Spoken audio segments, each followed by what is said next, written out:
Outside this video. Finally, all of the plants are moved outside. Our last frost is over. And we are, oh, pollen, grossness. We are outside and the last frost is over, like I said. Okay, well, things are hitting me in the head. This is why I don't like being outside. I'm joking. Sarracenia flava, this one will be fine in the pond. It used to be in the pond anyways, planted in a giant bald cypress. You could probably find that in videos from last year. But pickleweed, cattails, different kinds of lilies, water lilies, and then we have Nymphar avendum, also known as spatterdock, which is just a common wetland weed, I guess you could say. There are tons of snails starting to do something in this pot. I don't know what they're doing. I think they might be breeding or fighting over a female. I have no clue. I don't even know if that's such a thing. Hello, fishies. They think they're getting fed, but I have already fed them. My bald cypress tree is actually here. Well, one of them. The other one I actually cut into pieces and am propagating. And it was very large. Actually, at one point it was 13 feet tall. And now it is like a 1 foot section of cuttings. I brought both palm trees out. This is a spindle palm and a Christmas palm. I've had them for about a year and a half. The Christmas palm I've had for about 4, and it was very small. But anyways, we're gonna move on over to the carnivorous plants. Also, happy Good Friday, everyone. I hope you guys are, going to church and all of that this week for Easter and celebrating. But here's Sarracenia bug bat. This guy, it was kind of weird. As soon as I brought it outside, it went from like a dark green to a light green, and now it's blushing oranges, and I absolutely love it. You can see here's a nice little blush that I'm talking about. These ones you can't really tell, but you can see how pale they are. These are typical fly traps, so I don't really, Ooh, wow, cool. Here's some more typical fly traps. These are just kind of, ooh, wow, cool, yeah. Except for this. This is a very interesting pot of pygmy Droseras, including Drosera brevifolia, which I had a ton of last year, but they are annuals, so they die off and reproduce via seed, and I cut all the flower stalks off like a dummy. Sarracenia purpurea. This guy is very vigorous, literally a bullet, doesn't ever skip a beat. There was something in my eye. Pinguicula primuliflora starting to bloom again. This plant is such a horror, and I will explain.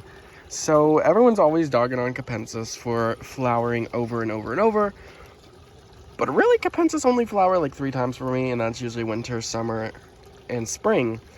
And right now it's the spring, so obviously it's flowering. And primuliflora just kind of blooms all the time. I like primuliflora, don't get me wrong, I love it, but like at some point you just have to stop flowering. You're gonna like kill yourself. And I don't usually cut the flowers off until they are finished, because I don't want them setting seed. However, I would love these little buggers everywhere. But I've been waiting on this one to make little, I guess, divisions of itself for about a month now. Anyways, moving on, we have some flavas and an Oreophila sand mountain here. I love the sand mountain because when the pictures come in, they're nice green and very vivacious. And then once they start to age, they start to get a dark red interior. I don't know if you can see that really well on camera. And then Sarracenia flava, I think this one's just a typical form. If I'm not mistaken, I have another one here. This is a typical one. And this is a division, so I'm assuming it's typical. And then we have a Rugelii and a seedling Rugelii in the back. What was I showing you? Oh yeah, sorry. This picture is deformed, so I don't really care for it. However, I will probably leave it because, it benefits to the plant somehow, some way. It does. Everything benefits to the plant. If anybody knows what this is called, I would gladly appreciate the ID. It does look like it has rubra or leda in it. I'm thinking rubra golfensis hybrid. I don't know what it is though. Has a nice, very ruffled lid, so I don't know. Like I said, here's another one. This one is a tinier one. And these turn a dark, dark red in the dead of summer. Like, it is unbelievably dark. It is almost black. Drosera pollicae, or pollicae. I call it pollicae because I like it better. Let's see if I can get the flower to focus. So cute, right? And soon this entire little pot will be covered in flowers because there are so many. And it's literally adorable because it is like a little star. Oh, come on, camera. Filiformis didn't flower today for some reason, but I'm assuming it's because when I brought them out, I kind of sprayed everything with mealybug and what is the other thing? Oh, aphid spray. So, you know, probably shocked it a little bit and absorbed it into its leaves because its leaves are literally all tentacles, or what would you call that? I don't know. I don't know what the word is. I can't think of it right now off the top of my head, but I know it. Anyways, flytraps pointing directly at me. That's because the sun is directly behind me.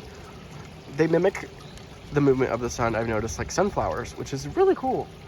You can see they're all facing towards me, but the sun sets that way. So in the afternoon, they'll be facing the opposite direction, and they just kind of sway back and forth like this here. And it's just, yeah. Some rotundifolia seedlings, and I had to cut the flower stalk off this rotundifolia because, like I said, sometimes they be whoring around too much and will accidentally try to kill themselves. So we try to, you know, save their lives. Here's some pygmy sundews. These are already in their, ooh, come on, focus. These are in the, I think, summer growth, so they don't really grow as much in the summer. And then when I take them back into the greenhouse, they're just gonna explode again. And then we'll get a nice little pot like that again. So I've got a few pots like that of the pygmy sundews. However, they're mostly inside the greenhouse, except for that one single pot, because that one is so established that literally it could probably go through a hurricane and it'll be fine. It's because they have really deep tap roots. I hear a frog and I don't know where it's coming from, and it's kind of bugging me. It's a tree frog. What was I going to do? I think that's it. And then these seedlings down here are very colorful. Very, very colorful, actually. And they're about 3.5 years old, I want to say. But look at these B52s. Absolutely amazing colors. I love this one. It's like a nice red hue. This one over here is like a maroon in the back. I don't know if you can see it back there. We've also got some down in there, but I don't really get into those ones too much, just because why would I? They're not as cool as the others. Hello, fishies. Hello. Clear my throat. Pollen was getting to me again. Oh, I was gonna show you this. Sorry. So there are 2 Sarracenia seedlings. Okay, I hear the frog again. It's coming from over here. Oh, I think I found them. Hello, gorgeous. Those look like a tree frog. Hi. Anywho, we'll leave that little froggy be. Usually in the summertime, they'll hang out in the cattails or in the palm trees, but I guess he's hanging out with pickleweed this year. There's usually 5 or 6 that will hang around in the pond. Didn't have any tadpoles last year, which kind of sucked, but it could be because there's fish in here and maybe they ate them or something. But actually, that's a lie. There were some in the bald cypress pot. I'm gonna leave the frog alone. What else can I show you? Oh, the little garden. I feel like going down here.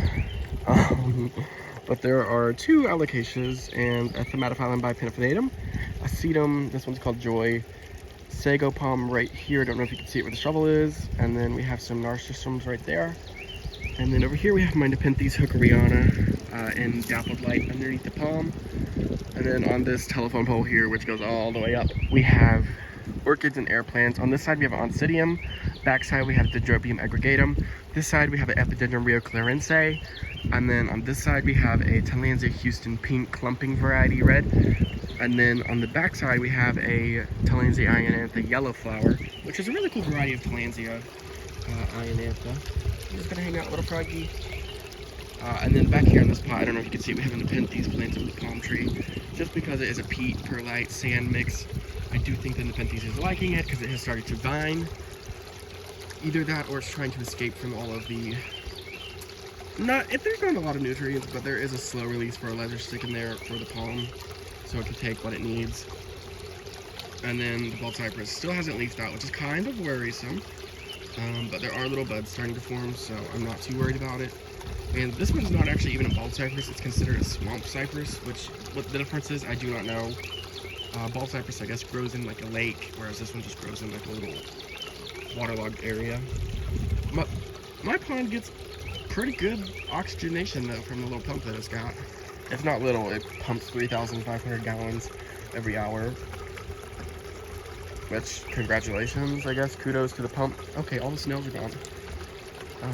So, no clue where they went. They're probably eating gunk off the floor or something. But anyways, I'm just gonna leave you guys here at this table until I get down to the little tree at the end of the road with all the pitcher plants in it. I hope you guys enjoyed the videos. I enjoy making them. I just know that nobody watches them.